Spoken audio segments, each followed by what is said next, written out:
This is every single fight to make after UFC 279, Usman versus Edwards 2. I've got all of the key fighters from that card on the screen right now. Some winners, some losers, and you may notice there is an empty box next to all of them, and that's where their next opponent's going to go, who I have hidden around the perimeter of the screen. I'll slowly reveal those opponents one by one as the video goes on, and place them where they belong on the screen. Let's start straight away with the main event. Leon Edwards KOs Kamaru Usman with a head kick in the 5th round with a minute to go. He gets it done, a true Rocky story, and as you can see by Usman's face, it was a very bad KO. Leon Edwards' name is massive right now, so I feel as though we need to capitalize and not wait for 6 or 7 months until Usman's going to be okay to compete again. We don't want to see Usman come back 3 or 4 months from now and be compromised by that KO loss, and then people are going to say, he shouldn't have rushed back or anything like that. We need to move on with the division. I know a lot of people are saying that Usman deserves his rematch. I agree that Kamaru Usman deserves his shot at the belt when he returns. That's what I'm going to say. He does not deserve an immediate rematch. We must make Leon Edwards wait and make the whole division wait until Usman is ready to come back. We don't hold up the entire division for Kamaru Usman. It's already been held up with the Covington rematch, with the Masvidal rematch. You know what I mean? There's been other fights that have held this division up for so long. We need to get it going now. We've got contenders. Bilal Muhammad, Sean Brady's taken place. We got Chameleo fighting Diaz. He just beat Gilbert Burns, who was a top contender. So we got guys that could be in line for title shots. Let's make Leon Edwards versus Hamza Chameleo versus Nate Diaz winner, which I believe will be Hamza Chameleo. If Nate Diaz wins, give it to the winner of Bilal Muhammad versus Sean Brady. But Leon Edwards, Hamza Chameleo. If Chameleo gets past Nate Diaz, he's going to be a massive name in another main event of a pay-per-view coming up next at UFC 279.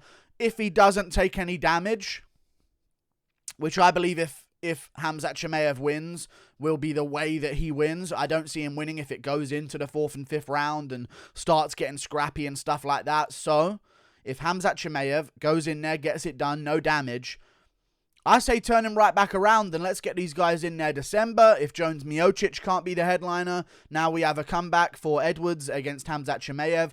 We could even do it in another event. Like, let's just get this fight made and move on with the division. And I know that Dana White said that he's going to give Usman a shot back at the title, but I bet you anything, once Chameleo beats Diaz, if he does, I bet you at the press conference afterwards, Dana White's going to be saying, I thought we were going to give Usman the title shot again, but how could I not give it to this kid? This kid just went out there and did to Nate Diaz what nobody's ever done before. He's a tough kid. This kid deserves a title shot. You know what I mean? I feel as though Chameleo's going to get a title shot next if he beats Nate Diaz. The hype is going to be there. They're going to make it happen, and then they're going to have Usman fight the winner, while the winner of Bilal Muhammad, Sean Brady, fights Colby Covington in the meantime. I think that's a perfect scenario. So yeah, there we go. Usman gets a shot back at the belt. He's definitely earned it, but not immediately to where we have to make the whole division wait 7 months for him to be ready to go again. Maybe February we go to the UK. Who knows? Let's make the fight happen, no?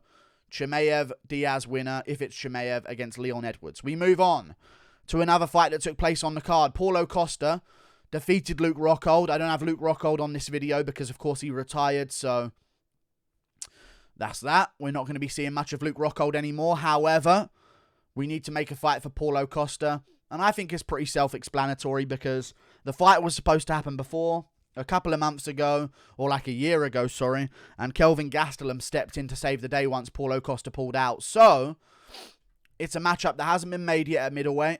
It's a top contender in Paulo Costa who's coming off a win right now and has momentum, and his name value's gone up and people are trusting in him again to make the middleweight limit and stuff like that. So he's proved he can make weight back at the division. He's coming off a win. Do I believe he's going to win this fight? No, but I think his next fight is Robert the Reaper Whittaker, if Whittaker can get past Marvin Vettori. I don't really want to see it if Vettori beats Whittaker. If Vettori somehow beats Whittaker, which I don't see happening in 2 weeks' time at UFC Paris, I feel as though maybe then we'll do Vettori versus the winner of Cannonier versus Strickland, and then we'll do Paulo Costa versus Derek Brunson in the meantime, or something along those lines. Maybe even a Paulo Costa Darren Till. We'll see what they choose to do. But Paulo Costa, Robert Whittaker, I think is the matchup to make. I think Whittaker's going to beat Vettori in 2 weeks' time at UFC Paris. I think he's going to win it pretty easily as well. And if he does, let's get him back in there. February of next year, the end of February. Let him enjoy Christmas with his family. Let Paulo Costa get his mind back on the game. Get back into training camp. I know he's going to blow up in weight after this. He's already talking about ice cream eating competitions. So let's have him have a bit of a moment. Recalibrate his brain. Get back into training because he's going to need to make improvements to beat a guy like Robert Whittaker. So in February, Paulo Costa, Robert Whittaker, or even in December, if Whittaker's ready to turn around that quick and go before Christmas. You know what I'm saying? Moving on to another matchup that I feel needs to be made. I think Whittaker beats Paulo Costa, by the way. Merab Dvalishvili got a win over Aldo. He held him against the cage in the first, second, and third round. Aldo won the first, but Merab did enough knees to the thigh and strikes on the feet, tapping at range at Jose Aldo for 3 rounds. He's boring, but look, we got to give him a good matchup. But he also said that he doesn't want to fight Aldo no matter what. He's never going to fight Aldo. So why are you in the division? He's mentioned moving down to flyweight before, so be our guest. Go down to flyweight, get out of that division. You ruined Aldo's title shot and legacy for nothing, basically, at bantamweight because you won't fight your friend because you're friends. So fair enough. Go down to the flyweight division. You're small enough to do it, apparently. Apparently you said you can make it. You've tried it before. So let's do Merab Dvalishvili versus the winner of Askar Askarov versus Brandon Royval, which I believe is going to be Askar Askarov, and get rid of one of these poisons to the sport, at least. If Askarov beats Royval, or if even Royval beats Askarov, we can try Royval Merab.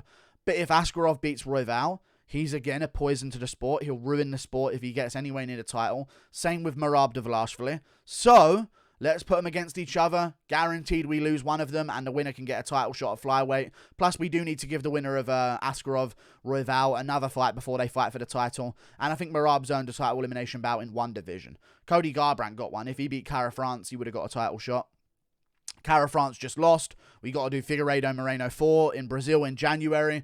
Pantoja's got to get the winner. So I feel as though they should do this matchup next if Askarov gets past Royval. Moving on. Jose Aldo lost the matchup to Merab Dvalishvili. I just realized that January in Brazil is 5 months away. Cruz got KO'd a couple of weeks ago. No more waiting around. I just revealed who it was. Please. Please. Just make it. Just make this fight. You could have made it now, and we would have had this on this pay-per-view card, and a winner would have been chosen, and they would have been fighting for the title, and a legend would have been fighting for the title. But instead, you sacrificed each of them to an up-and-comer in Merab and Marlon Vera. So just make it now. Jose Aldo, Dominic Cruz, make it happen, please. I've been waiting for this matchup. Ever since Aldo stepped foot in bantamweight division, I was thinking, man, maybe if Cruz can't earn and he beats Casey Kenny, oh my god, this is a potential matchup. And then all of a sudden he beats Pedro Munoz, and now I'm like, make it now. Let's get this matchup made. And now he's coming off a loss, but he's a legend, so he'll jump him back up the rankings. He's going to want a name that if he can get a win over, will rebuild legacy that he's maybe lost by losing to Marlon Vera. And Jose Aldo's going to want a big name as well in Brazil. So, Jose Aldo, Dominic Cruz, and the winner is going to be right back in position to fight maybe the winner of Sandhagen versus Song Yadong. So let's make that matchup. Jose Aldo, Dominic Cruz in Brazil in January. I know it's going to be like a 5-month turnaround for Dominic Cruz, but at this point in his career, you got to get going. 6 months is normally how long I like people to take after they get KO'd, but 5 months and 2 weeks, I think it will be technically. That's fine by me as well. Cruz looked great against Vera. I don't think he's got any injuries other than a broken nose. So, 6 to 8 weeks, get that covered up. Aldo, get some recovery time, and we'll get back in there in Brazil with these two on the feature fight position. Moving on. Tyson Pedro got a big win with no damage whatsoever. A guy got another win in the light heavyweight division a long time ago, a couple of months ago, and he has a win over Tyson Pedro.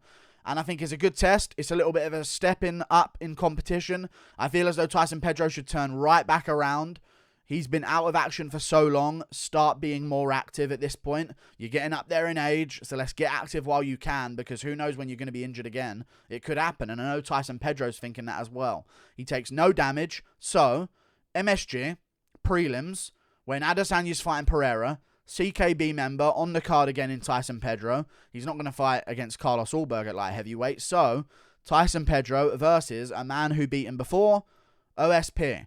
At this point, losing to OSP is terrible. I know it was a different OSP back then, but having that loss on your record is horrible. So is losing to Shogun as well. So, if we're going to move Tyson Pedro forward and build him as a star, we need to redeem that loss, is what we need to do. And in the OSP fight originally, Pedro was winning that fight. I have no doubt he'll win that fight now. Make it happen, and then we can start talking about some of the 10 to 15 ranked light heavyweights and really give Tyson Pedro that big test, because he does have really good wins at light heavyweight. So, you know, he's beaten Khalil Roundtree. He beat Paul Craig as well. So he's got some good wins. He's lost to some suspect people. Tyson Pedro, OSP2, get that loss off of his resume, and then we can start moving him forward. Moving on, Marcin Tybura got a big win over Alexander Romanov. It should have been a draw. However, Marcin Tybura was awarded the win, so he's technically coming off of a win.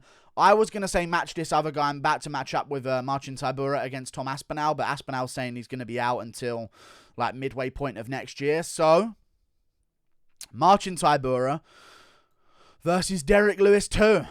In my opinion, Derrick Lewis, I know he got KO'd in his last fight, technically, but he's not going to be really coming off of too much concussive damage. In all honesty, there's been fights where Derrick Lewis hasn't been finished, that he's taken less damage than in that Sergey Pavlovich fight. He got rocked badly. He got hurt as well. Marcin Tybura just got a big win. I'm not saying wait out for too long, but in January, December, if they want to make this matchup happen, the rematch, it was a very competitive fight the first time before Derrick Lewis got the KO win. I feel as though Derrick Lewis would win this one. Tybura doesn't really have much power on the feet or anything like that. His grappling, I don't think, is good enough to deal with Derrick Lewis or keep him down or even be able to stop Derrick Lewis from maybe being able to get him down now. Lewis was able to stop the grappling in their first fight that they had. So, Marcin Tybura, Derrick Lewis, make the matchup happen, the rematch, and let's give Derrick Lewis a bit of a favour rather than saying, Jailton Almeida just beat Shamil. Here you go, Derrick Lewis. You know what I mean? Let's give him Marcin Tybura. Moving on. Amir Albazi got a big win against Francisco Figueiredo by rear naked choke in the first round. A guy who recently lost in the flyweight division by rear naked choke in the first round is Alex Perez. Amir Albazi is likely going to be ranked number 10. After this win over Francisco Figueiredo. He's putting together a bit of a resume. He can't fight David Dvorak because they're teammates. So, Amir Albazi, Alex Perez. For Alex Perez, this is simple for me as to why I made this matchup. You've got to prove that you're not just going to get that happen. Like, you got dominated in your last fight by Pantoja, choking you out immediately. You need to prove you can deal with that in your next fight, because that was really embarrassing how easily you lost. You got walked down, landed a couple of shots back and forth, thrown to the ground. Pantoja took your back and choked you out. We need to prove that that's not going to happen. You got to stop getting subbed in the first round. Figueiredo did it. Pantoja did it. So, if I was Perez and I was like, that's not me. I'm way better than that. I shouldn't be getting choked out so easily. I would say, how about you test yourself against a guy who masters at trying to take someone's back and choke them out? I think that's a great matchup. Amir Albazi, Alex Perez, make it happen. I think it'll be a fun one, and it moves Amir Albazi up the division and puts him in position to take on someone in the top 5 or someone in the top 6, top 7 of the flyweight division. Amir Albazi, Alex Perez, make it at the UFC 280 card prelims. Perez took no damage in his last fight. Amir Albazi just took 0 damage as well. He wants on the 280 card. If I was Perez, he'd again been out a long time for injuries before his last fight, had a bunch of fights rescheduled. You took no damage, get right back in there against Amir Albazi. Moving on, Ange Lusa picked him as an underdog. He got the job done against AJ Fletcher. He's going to need a little bit of time off. However, I've got a decent matchup for him against another guy who might be wanting a little bit of time off because he took some damage in his last bout. That man is Gabriel Green. I couldn't find any guy who's really going to be ready to wait around a long time for Ange Lusa, like a Jeremiah Wells or even an Ian Gary or anyone like that. So I feel as though Ange Lusa's got to take on another guy coming off a loss here in Gabriel Green, who's a tough guy that will stick in there and make the fight happen. And I feel as though Ange Lusa versus Gabriel Green could be a good matchup to make in January, February of next year. Gabriel Green's a tough test, and if Angelusa wins in dominant fashion and finishes him, you could say, he did better than Ian Gary, or he did as good as Ian Gary, and you can start then thinking about matching him up with those guys that are on the rise in the welterweight division. So Angelusa, Gabriel Green, a fun scrap for sure. Gabriel Green's got a great chin. He does come forward a lot. Angelusa's really high volume striking style, so I think it'll be an entertaining matchup to be on a fight night prelim section. Make it happen. Like and subscribe. Thank you for watching. Those are the matchups I want to see happen. But yeah, I reiterate what I said about the title fight and the main event situation. We can't, I know people are saying, wait for Usman, he earned it. We just can't wait right now. Or we're going to have guys like Bilal Muhammad, Sean Brady winner fighting 3 or 2 more times before they get to the title. Bilal arguably should have already gotten a title shot. He shouldn't have to look back and fight Sean Brady because Covington's out on his court case situation. He shouldn't have to. I know it's weird because Diaz is being given to Chameleo, but even then, we can't just cancel out all of these fresh contenders that we have. This is what divisions want badly. Fresh contenders. We have other divisions where we don't even have any contenders. Let's make the most out of the fact that we have an abundance of them to make fresh matchups for the title. So, Edwards versus the winner of Chameleo-Diaz. If it's Chameleo, if it's Diaz, there's still some storyline there. Then we can have Usman come back and fight the winner. I'm not saying Usman doesn't get an immediate rematch for a title shot. I'm just saying we don't hold up Leon in the meantime to wait 6 or 7 months for Usman, who just got flatline KO'd for the first time in his career. He's at least going to be taking the rest of the year off and looking to come back in March, February next year. So, keep Edwards active. In all honesty, Edwards took no damage. He got hit a bunch of times. Doesn't seem cut open. Doesn't have a broken nose. No medical reports that I've seen. Didn't really get rocked in any moments badly. I feel as though Edwards is probably ready to get back in there and make a bit of a paycheck. So if Chameleo wins, why not December if Miocic Jones can't be done? Like and subscribe. Thank you for watching. Toodle pip. I'll see you later. Goodbye.